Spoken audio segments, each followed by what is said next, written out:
ওখানে যেও না, ওখানে ভূত আছে। শালা ভূত তুই আমার কিচ্ছু করতে পারবে না। আমি হনুমান 40-এর মন্ত্র জানি, তুই চালাই আমার সঙ্গে।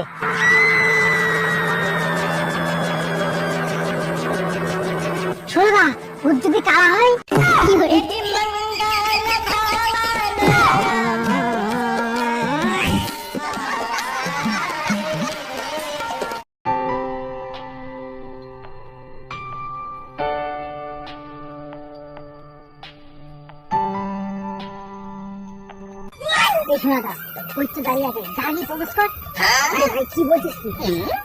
আমি তো সবজি বিক্রি করি, আমি কি পারবো প্রপোজ করতে?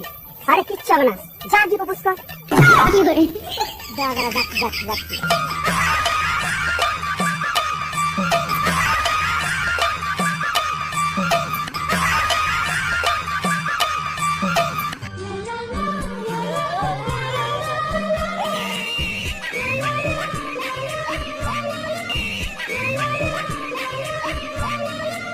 এক্সকিউজ মি, একটা কথা বলবো? হ্যাঁ বলুন। হ্যাঁ বলছি। কি বলি? আলু পটল ঝিঙে কুড়ি টাকা উঠতে কি বলি?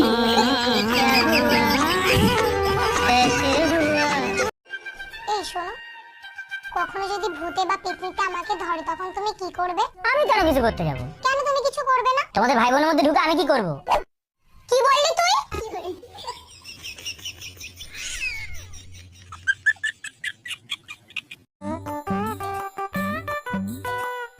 বৌদি, আমার না কিছু টাকা লাগবে আজকে। ঠিক আছে, ওই ঘরে আমার পার্সটা আছে, গিয়ে নিয়ে নে। আচ্ছা ঠিক আছে। বলছি দাদা, তোর বাইকের চাবিটা একটু দিবি? ড্রেসিং টেবিলের উপর বাইকের চাবি রাখা আছে, নিয়ে যা। আচ্ছা। বলছি শোন না, আমরা বন্ধুরা তো অনেকটা দূরে যাচ্ছি, যদি ক্যাশ শর্ট হয় তোর এটিএম কার্ডটা একটু দিবি? ঠিক আছে দাঁড়া, দিচ্ছি। সত্যি আমি মাঝে মাঝে ভাবি আমি নিশ্চয়ই কোনো পুণ্য করেছিলাম, সেজন্য তোদের মতন দাদা বৌদি পেয়েছি। হ্যাঁ, পাপ তো আমরাই করেছি যে তোর মতো দেওর পেয়েছি।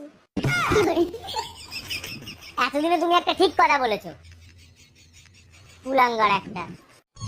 বুঝলি তো সিন্ধু, সে জন্মানোর পর থেকে না সারাটা জীবন শুধু ভয়েই কেটে গেল। কেন হট করে এই কথা বলছিস? কেন এই কথা বলবো না বল?